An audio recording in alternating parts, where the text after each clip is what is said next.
How dare you trick us? This place is just a rundown empty house. Suddenly, I could hear my father's angry voice over the phone. What? Are you talking about that luxury hotel? I just booked it through the site as Alyssa told me to. How is that a luxury hotel? It's just a rundown, empty house. Contact the site and fix this. When I reluctantly checked with the booking site, they said, the luxury hotel you booked was a rundown empty house? Lately, there have been a lot of fake sites popping up. There's nothing we can do, and you need to check on your own. Please give up on this trip. I was shocked by the unexpected development, but it served them right. If they ignore me, divine retribution comes. Understand? I am Kelly Simpson, living with my parents and younger sister in the suburbs of Northeast. My father, Paul, is a middle manager at a mid-sized company. My mother, Diane, works part-time as a housewife. My sister, Alyssa, is a student at a university in New York City. I had a traffic accident when I was in elementary school, and although I can walk slowly, I mostly use a wheelchair when I go out. I can drive an automatic car because I can use my right leg. But I use a wheelchair when I go out, so my family treats me like a nuisance. Initially, it was tough and I cried many times, but with my stubbornness, I gradually started doing things by myself. Now, I work at a local precision machinery factory. The job is seated, so it doesn't affect my legs. The salary isn't high, but it's enough since I can commute by car from home. Since I became like this, my parents have started to dote on my sister one-sidedly. After high school, I wasn't allowed to go to university and was told to work immediately. You've become such a burden, and it's costing us extra. Start working and pay us back a bit. My mother said. However, they are overly sweet to my cute sister, listening to everything she says. So, her clothes and accessories are always branded. Her cosmetics are too good for a university student. Since I commute by car from home, I'm not interested in fashion or makeup, and clothes from the outlet are enough for me. I can get by with cosmetics from the dollar store. What an economical woman I am. To this, my mother says, you really lack charm. You're at the marriageable age, you know? Why don't you take a hint from Alyssa? My father also says, you had a bit of charm as a child, but that's gone now. Now you're just a future old maid. I didn't mind whatever he said. Eventually, he said, you'll never find someone to marry you, so just keep working and serve the family for life. His words drained my spirit, and I felt thrown into a tunnel with no exit. My parents only doted on my sister, and I was always pushed aside. I resisted at first, but nothing changed, and I had given up. I have a secret hobby, though. It's betting on the lottery. I only buy $10 worth each week, so I don't expect to win, but checking the results always gets me excited. Sometimes I win a small amount, which I then splurge on my favorite food or a fancy sweet. One day, as usual, I was checking the lottery results, and to my surprise, I won the third prize.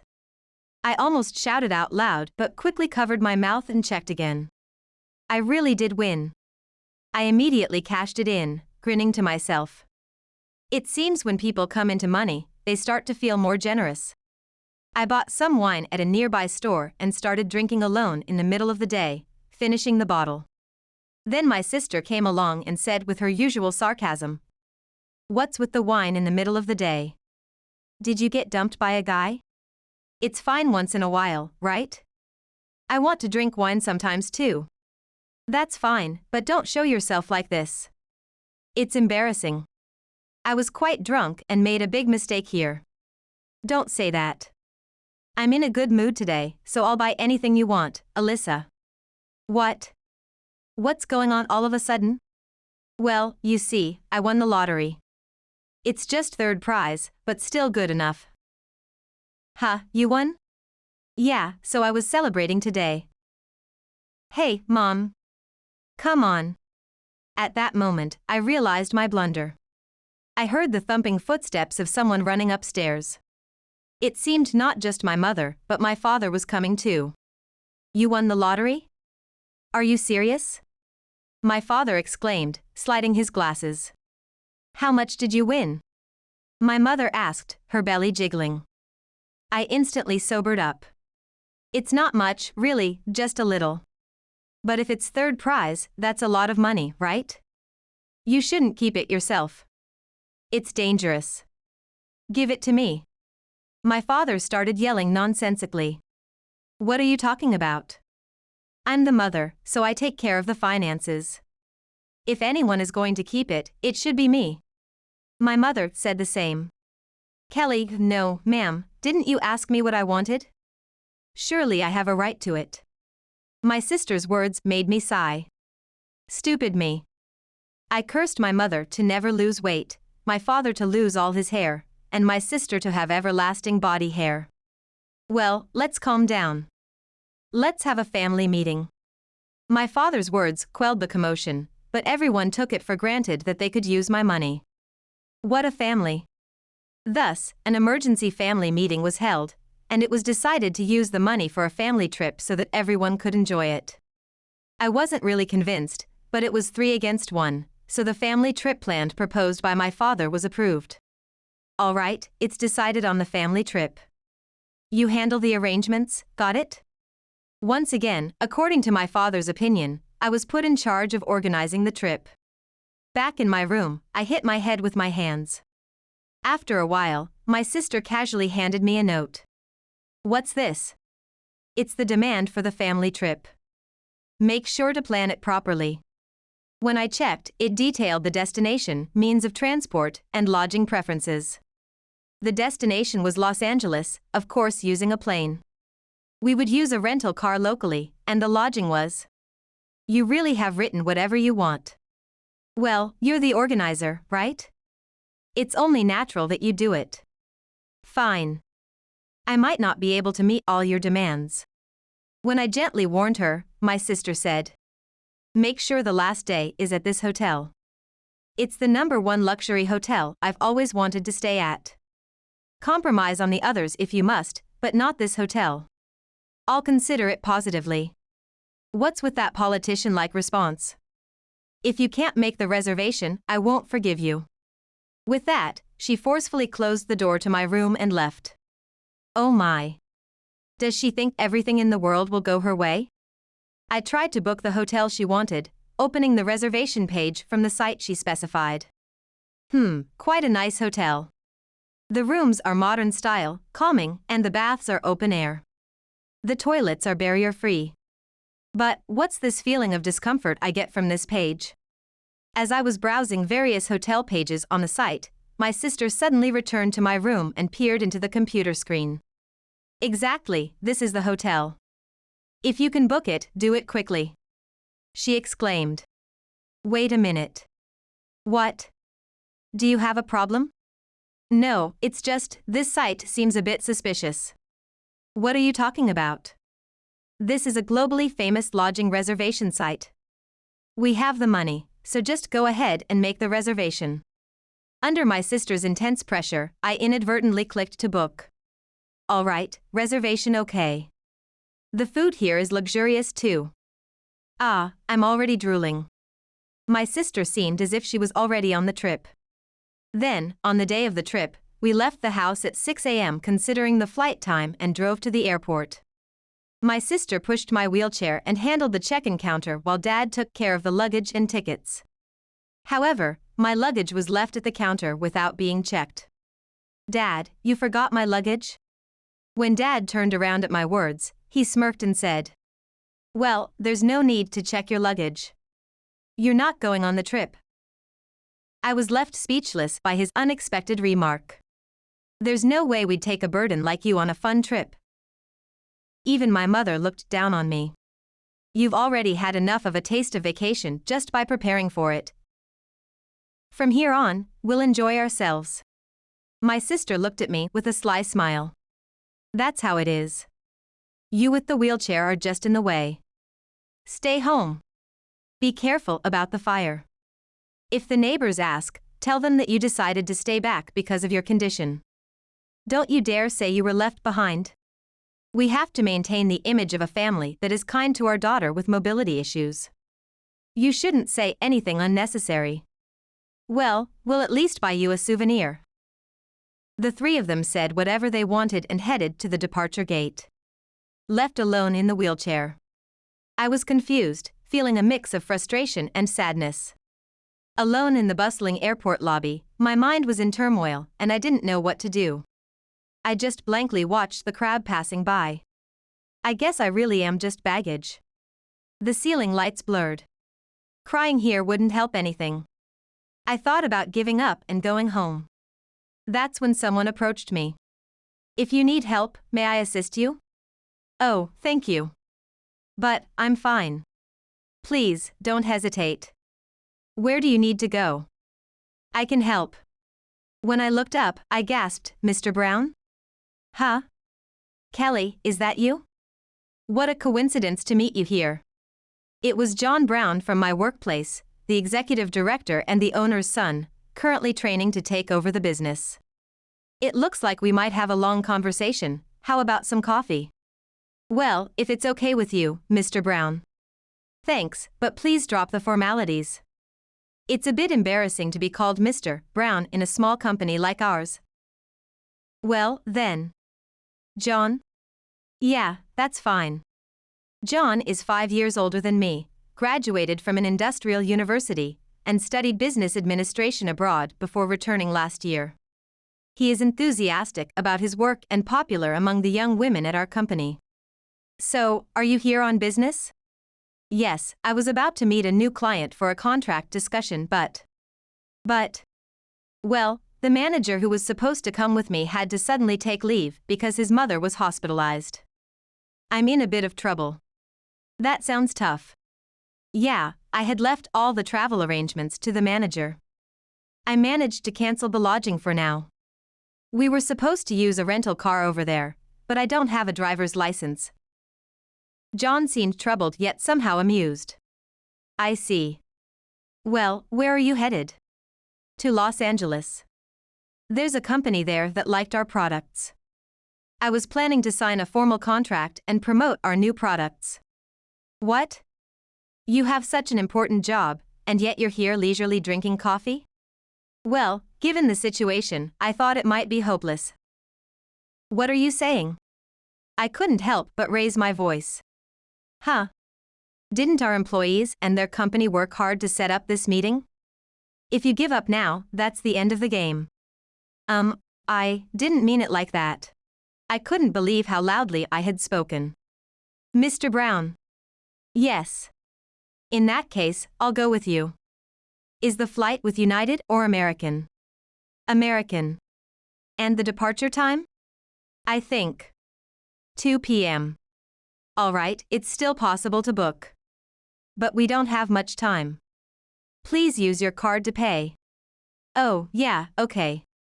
I confirmed the schedule and arranged the lodging, and together with Mr. Brown, headed to Los Angeles.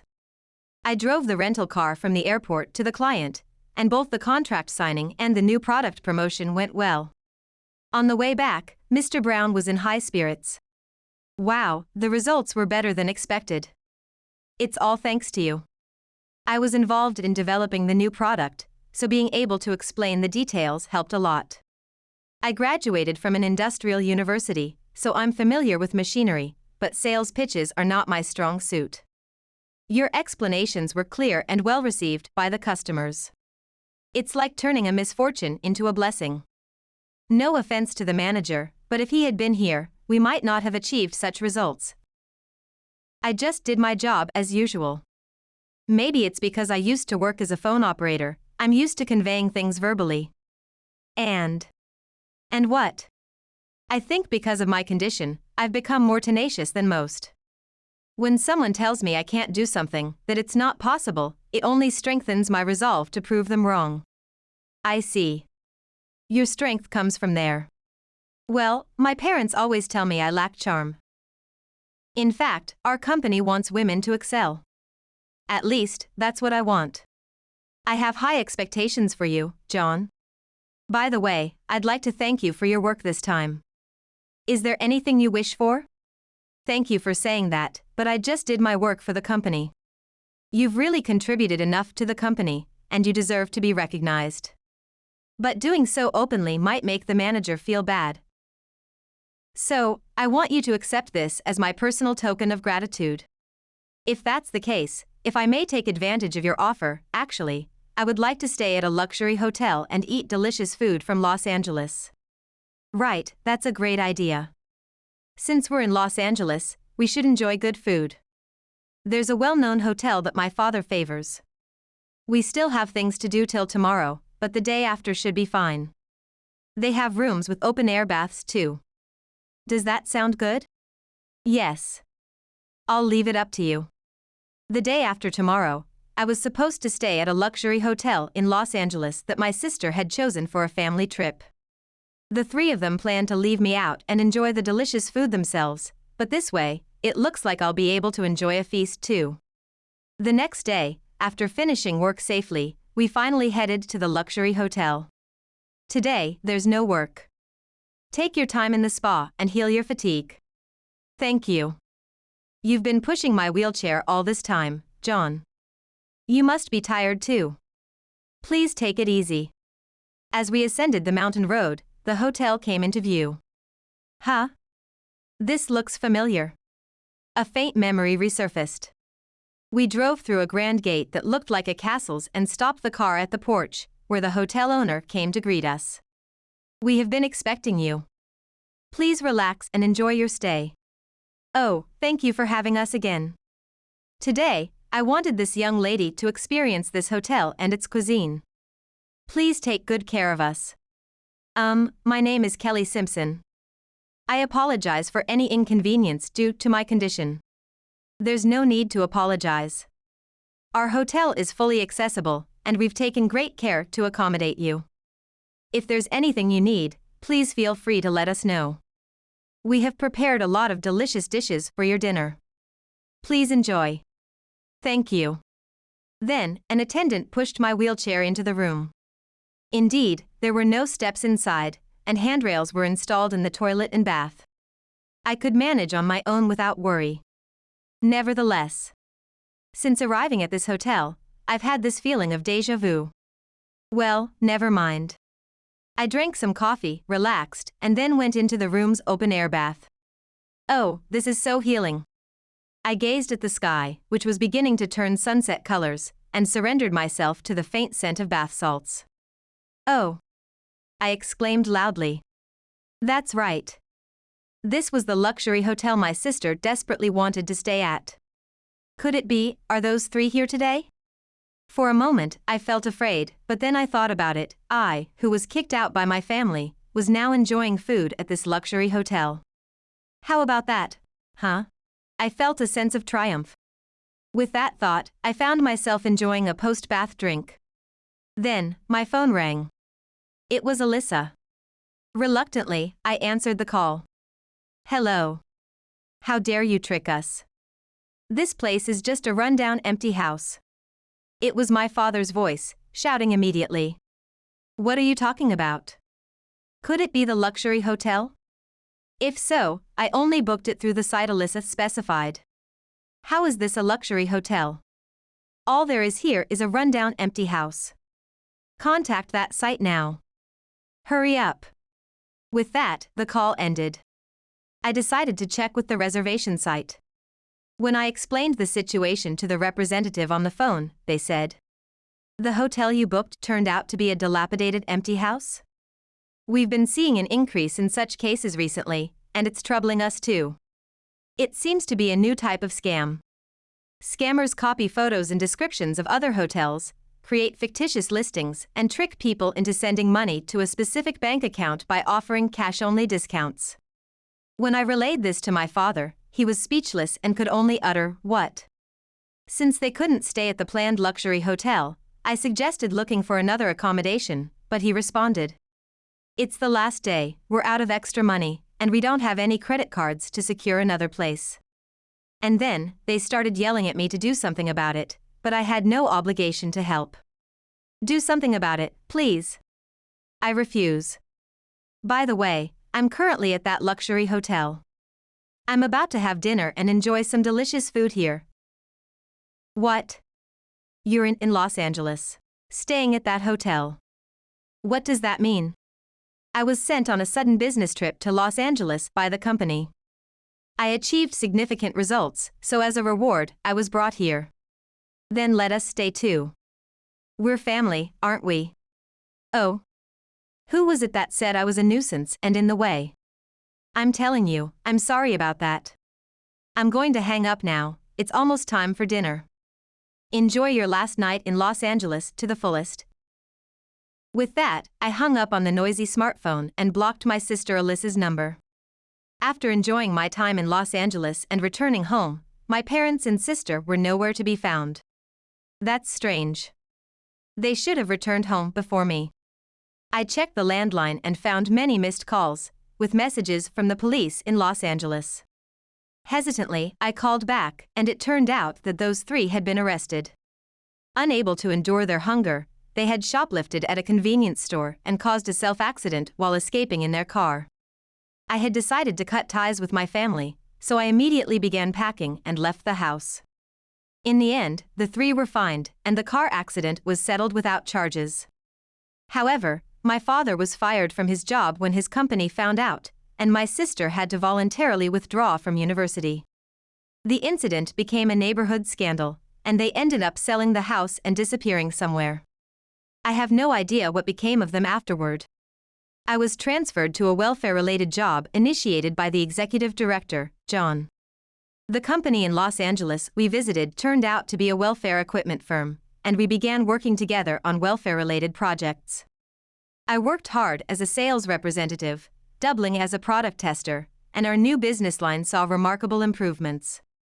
Having become a sales representative, I started paying more attention to fashion and makeup.